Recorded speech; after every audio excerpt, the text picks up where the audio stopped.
9. Management by objective is not enough making decisions on the spot.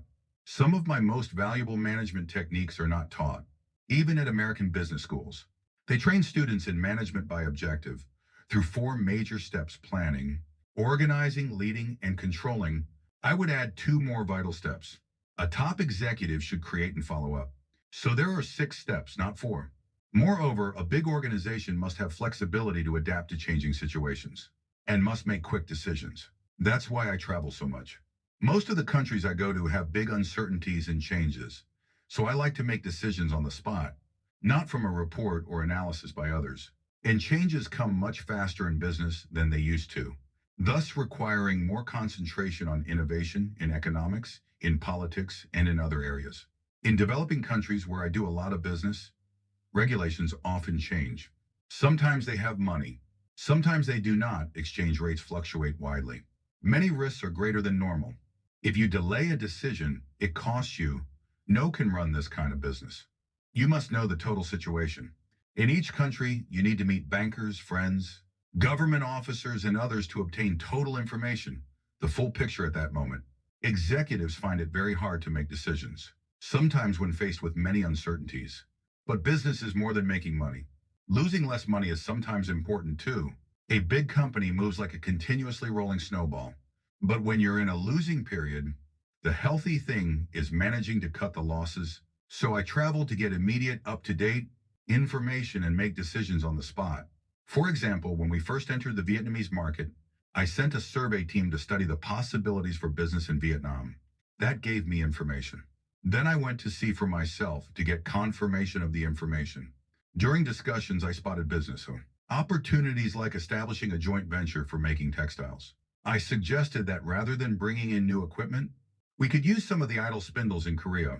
They were not being used because of a lack of personnel, and because higher wages were moving Korea to automate. I knew there were 500,000 Korean spindles sitting idle. I could buy them for 20% of their cost. I went to see the Vietnamese factories and studied their salaries, which showed me this was feasible. They had 20 to 30-year-old equipment, while our idle spindles were only 10 years old. Vietnam was short of foreign exchange, but had a good workforce. Seeing the Vietnamese factories, I immediately made a decision to bring in the old Korean machines. Instead of $100 million investment for our venture, $20 million was now enough. The building already existed, along with ample electricity, water, and workers. Changing the equipment would take time, so I decided to ask our Vietnamese partner to send at least 30% of its engineers and technicians to Korea, where we could put them to work in a factory and train them for 6 months. Then they could go home and produce better. The factory in Vietnam would pay for the machinery by producing goods that we would buy. I made this decision on the spot and signed a contract. If a European textile company went there, I don't think it could make decisions on the spot. Americans would want to study everything for a while, but I got all the information, went there, and made a decision. Business in third world countries is never just a single transaction. We needed local money to operate that joint venture factory in Vietnam. Rather than bringing in cash, I brought in merchandise, which could be sold in the market for a profit because Vietnam is short of everything. Within one business, we can have many other businesses.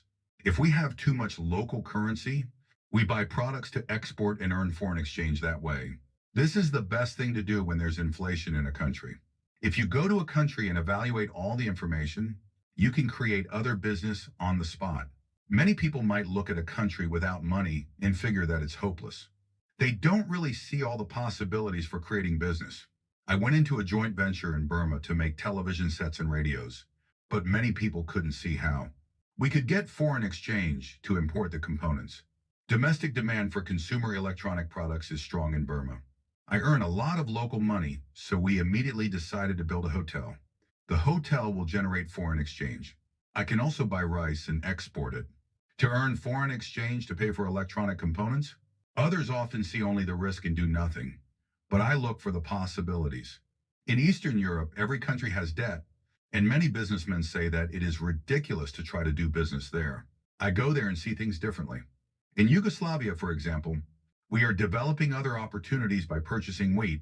The local interest rate for deposits there is 20% monthly, so I paid in advance for 2 months and got a large discount on the wheat. I can sell that wheat in the Middle East at the international price. and earn a profit.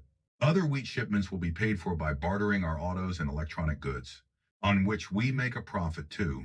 I handle these kinds of special transactions myself because they depend on knowing the situation around the world and being able to make quick decisions. The Daewoo staff, of course, helps me and does the follow-up work. You have to be sharply attuned to markets in each country to do this kind of business. Vietnam, for example, has to buy a lot of fertilizer and normally gets it from countries like Indonesia. The supplier sells it and the deal is finished. Anybody could do that business. But I don't do that. Instead, I go to the Russians and tell them I want fertilizer, not for cash, but for goods they need. I give them textile products in barter. A normal person goes to buy and sell for 50% profit and is finished. This is no good. If we have a chance, we're mayors finding no one. We diritsito. We must utilize our buying power and selling power at 100%. I'm training people in my office to do this kind of business, but the problem is that none of them has all the information.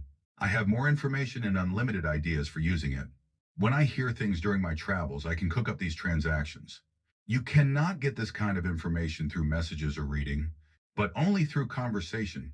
People in understanding business conditions that are constantly changing